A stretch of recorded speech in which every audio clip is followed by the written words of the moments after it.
Hey everyone, grace and peace. This is Charles here with your Midweek Recharge.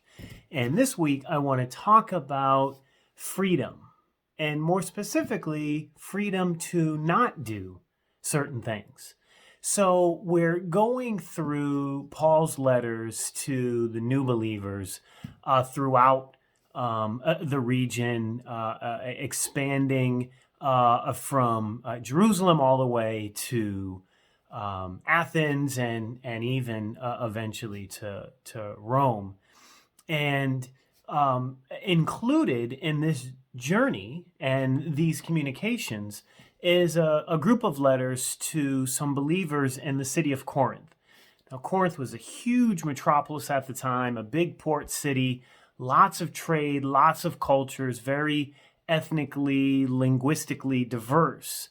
And the new believers really bought into this notion of grace, that they were free from the grace provided by Jesus, and that in this grace they weren't bound by the standards and tenets of the Mosaic law.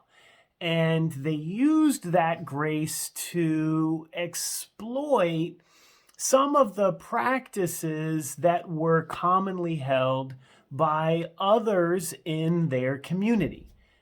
To say it another way, they saw it as license to kind of do what we want.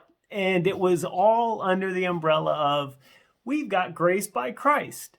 That's not what grace was supposed to do.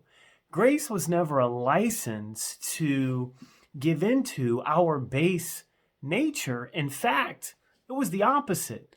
If you remember, when Jesus was teaching his Sermon on the Mount to a group of believers, he was talking about the higher way of living, right? One of the examples was he said, Jesus said, you all know that in the law it says, do not murder, but I tell you, if you have even hate in your heart for your brother or your sister, you've already committed murder. Jesus was talking about a higher way.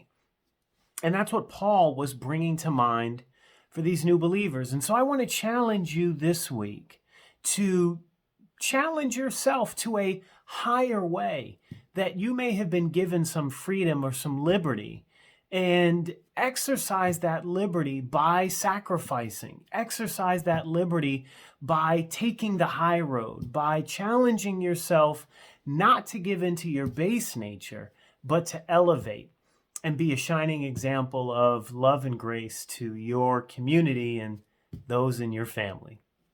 Let that be your recharge.